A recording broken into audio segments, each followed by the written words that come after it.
now. Yes. There we go. And there we do. We have him on Skype now. All right, Ostojiy. So let's go ahead and start from the beginning because we have not interviewed you on the rundown yet.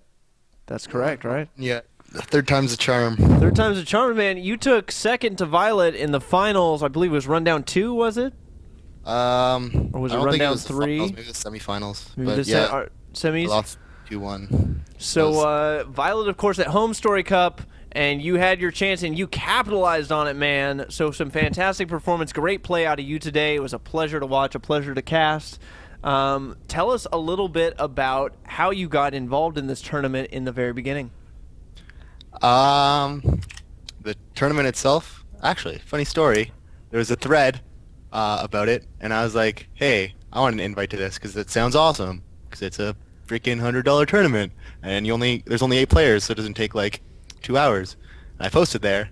I got a response back, or DDE, my teammate and my friend, posted right after, and he's like, invite me too. And DDE got an invite, and I did, and I was like, what is this, right? Because we're really good friends, and he made fun of me for it. And then eventually I ended up getting an invite to it, and I played twice before, and I had disappointing results both those times. And this time I pulled through. I had a couple close sets. It was 1-1. I went to game 3 in my first 2. And in ZVZ, even though I feel pretty good about the players who I was playing against, you don't really want to go to game 3 In a in a best ZVZ. ZVZ just because there's so many build order wins that can happen. Absolutely. But I pulled through. It was good. So, I mean, we saw, I guess it looks like you played McKenjan first in this series, and he took a game off you. Is that what I'm hearing? Yeah, he did. I don't even remember what happened. Don't even remember what happened. It all blends together into one. But I want to talk mostly about. Let's see. I want to talk mostly about these Check games 6. Good. that you played against Suppy, because let me tell you, the game against Suppy on Shakira's Plateau was probably the most epic ZVZ I have ever seen in my life. How was playing that game? Yeah, that was an insane game. Probably the top 3 most ridiculous CBZs I've played. I went into my match against Suppy thinking, I don't really know too much about him. I thought he was pretty easy, but he definitely proved me wrong, pushed me to my limits, and I almost lost that one. That Shakira's Plateau game, I went 9 pool to open up, just because I knew for sure that he likes doing that 10 gas, 10 pool build that he did on Shakira's Plateau, which he gets out like 14 drones, and he makes a really quick queen and really quick speed, but he doesn't actually get any zerglings. So 9 pool is actually really good against that build. And I had a really good idea that he was going to do it. I actually thought he was going to do it in game 1 on Terminus. No, not Terminus. Daybreak. And I actually blind countered it, and he ended up not doing that, but he ended up doing a 10 pool without speed. Right. And the 15 pool actually blind countered that as well, so I kind of lucked out. And then game 2 on Shattered, I tried to blind counter it again because I was like, okay, this guy's pretty bad, and he's just going to cheese me again. And he ended up going hatch first, so I was behind from there. And yeah, that game just went downhill. And But then, I mean, the game on Shakiris, I mean, regardless of a blind counter or not, that game went into a ridiculous macro game. And I mean, a lot of those engagements with the roaches, he just had a way better concave. And even with the upgrade advantage, you were falling behind, man. yeah, I definitely screwed up my micro in 1. In the first big battle, I accidentally burrowed all my roaches instead of just my infestors, and I do that way too often, which let him actually win that battle because I wasn't all in that battle, but when I lost my entire army, I was definitely on the ropes because all I had was infestors with no energy, a couple spines, and whatever reinforcements I had. But I lost way too many units, and from there on, I was just kind of like hanging on. I haven't actually had a chance to look at that replay. I want to see actually where my worker count was because You were behind. I'll tell I was you right behind in now. workers. Yeah, that I'm even more impressed with myself because I was very very stressed out during that game. APM was probably through the roof, and yeah, I actually saw him going Brood Lords. The Infestor sort of style on Shakira's Plateau is really, really good, just because it's really hard to attack. So if they attack, they're gonna have to bunch up at some point. Right, there's So a if you lot of play- chokes. Yeah. Yeah, so I was kind of playing like spine crawlers, infestors, and roaches, and have a good econ advantage, and then I went for Nidus in the super late game, and I actually saw Corruptors really, not really early, but like in the really late game. And when I saw that, I was like, okay, he's making Broodlords. So Threw I down just the threw down spire. yeah, that's the easiest counter to that is just make more Corruptors than him because there's Broodlords are really good if you catch your opponent off guard and they don't have a Spire, but they're pretty shitty if you scout it if I know they're coming because I can just make more Corruptors than you and then you have no anti-air, right? Unless So you have Hydras. right. So I mean, talk a little bit about just the matchup in general. I mean, is Hive Tech something that you feel is viable in this matchup at all? Is it something that you just kind of forego for more of a Roach, Roach Hydra and Fester type mix with counterattacks and Niduses? I mean, that's what we saw out of you in that game, and most ZVZs never make it to this point. So, I mean, all the ZVZs I play at least never make it to this point. What do you think? Yeah, it's pretty situational.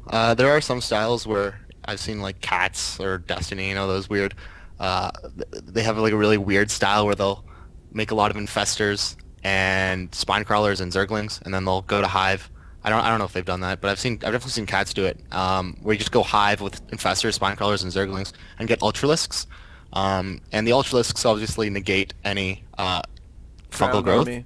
so they can. Well, yeah, they do really well against roaches, and they don't get pinned down by fungal growth. So infestor, ultralisk, where you can hold down their roaches and you can fungal their army, and then the ultras can get in and they can't kite you or whatever, is really good. Broodlords aren't really good to rush to, but if you have an advantage, it's a great way to close the game. I think his decision to go Broodlords that game is kind of what lost him the game, as well as my Nidus. Yeah, your Nidus is, Nidus play, man. You just kept Nidusing the same spot over and over, and he just never put an Overlord there to scout it. That was some poor decision making on his fault, I thought, and some great decision making on yours to just say, well, he's not looking here. I'll just Nidus again. Yeah, Niduses are always kind of a coin flip. In a super late game like that, it's so hard to keep track of the entire map when you're trying to focus on sort of your army control, movement, and placement. But the biggest thing for that Nidus is that it brought his army all the way up to his base, and I was actually able to pin him Yeah. sort of in that top area. And he which, lost so much trying to break out of that. He eventually did, but yeah, he just lost so much breaking out of that. And then you Exactly. just Nidused him again.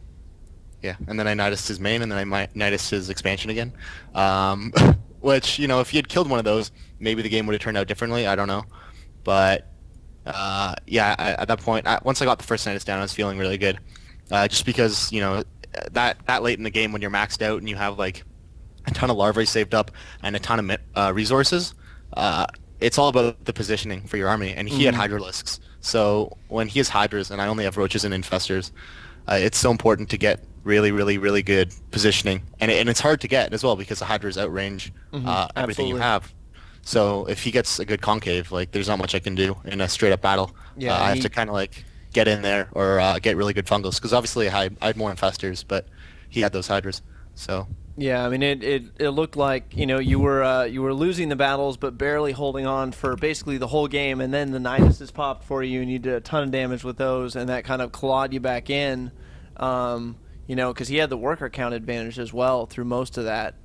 It's just like spine crawler, roach, infestor. It's super hard to break. So great play there. Now we saw you go for Mutalisks in a couple of the games. Talk a little bit about the decision to go Muta versus going for roach upgrades and infestors. well, I won Muta's one game against Suppy on game one, and I honestly made Roaches blindly at the beginning, and my game plan had always been to go Mutas on that map because Daybreak is, there's a lot of routes that are great for Mutaling kind of play. So I planned to do that, and for some reason he just completely did not scout it. But I had a lot of Roaches as well, so I guess he thought I was going Roaches, which is not an unreasonable expectation, but he really should have scouted. That was kind of his bad, because, I didn't really have that many Roaches. I kind of spined up a bit. Yeah. But I also had a huge lead in that game early on. Right, you did take the lead early with the pool build he did. Yeah, because he went 10 pool and he you did went the 0. 15 pool, the 15 gas, yeah. So that game wasn't too much. I tried it against Kennigan, and he all in me and I lost. That's the game I lost to him. Then I did beat him again.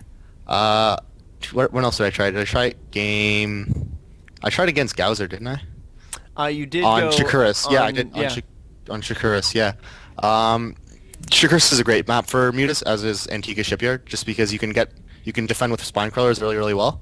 And if I go roaches and the other person's going Mutas, they get map control until I have Hydras and Infestors out. Absolutely. And even then, the threat of the counterattack is super huge. Exactly. So I think roaches can do really well, or Roach, Hydra, Infestor can do really, really well against Mutas in a straight-up battle, but there's that sort of timing window. I think Mutas are a little bit, I wouldn't say safer, but more solid of a playstyle to go with on certain maps in certain situations. So I guess that's really vague, but on a map like Shakuris Plateau, when you're both sitting back for a bit, I could go up and I can make roaches, but if he makes spine crawls and just sits back and is droning, and I just invested all this into a ton into roaches, and he just has like 8 spine crawlers up, I can't push him, and he's got mutas out. He takes his third. His mutas are out on the map. I can't take my third. So that sort of map dominance will allow him to sort of take a huge lead. And then at that point, if he has a third base up and his mutas are preventing your third, you can try and make infestors and like slowly take a third, or you can do a big 2-base roach hydra, sometimes queen all in, which is usually what ends up happening, which I don't really like doing. So yeah, I think mutas can put you in a really, really good position, and usually they're not too dangerous as long as you scout well and you see if your opponent's going to mutas as well, or going hydras or whatever. You have to scout to see if they're going to all in you and how many spine crawlers you should make for that kind of style. But All right, well, we saw some great play out of you. Congratulations on your win. I know you've been kind of a regular in this tournament. We've seen some good play out of you so far, and finally pulling the win out. So congratulations. This is, of course, GoSuostojiy. And when did you join Team GoSu, might I ask? Well, it was actually 1 when I joined. I was on Six Jacks Energy beforehand, and there was a lot of drama there and all that. Of course. Bullshit. And then I ended up leaving / being left behind on that team when they transitioned, and I joined All for One Gaming at that point, and now it's Gosu. And later on, my old teammates Vibe and DD came to It's Gosu with me, and I think our team's pretty awesome. We've got some big clan wars this weekend. We're going up against or trying to qualify for NASL and another team league, which is going to be huge. And I think you guys will be pretty surprised at just how much talent this team has, because there's not a lot of huge names, but guys like Gatard have done very, very well. And yeah, DD and Vibe as well. So we've a lot of depth, and yeah, pretty baller team. Absolutely. Great to hear. Of course, Scott came on the show. We did an interview with, the manager for It's Gosu a couple shows ago. And, he was a great guest to have on. And thank you so much now, Ostojiy, for coming on. Do you have any last shout-outs to make? Shout out to sponsor SC2Cast and all our other sponsors, my CSL team at University of Western Ontario, and SC2 North. That's about it. Thanks. Awesome. Thank you so much for being on. Thank you so much for winning, providing us with great games. Guys, that was Ostojiy, the winner of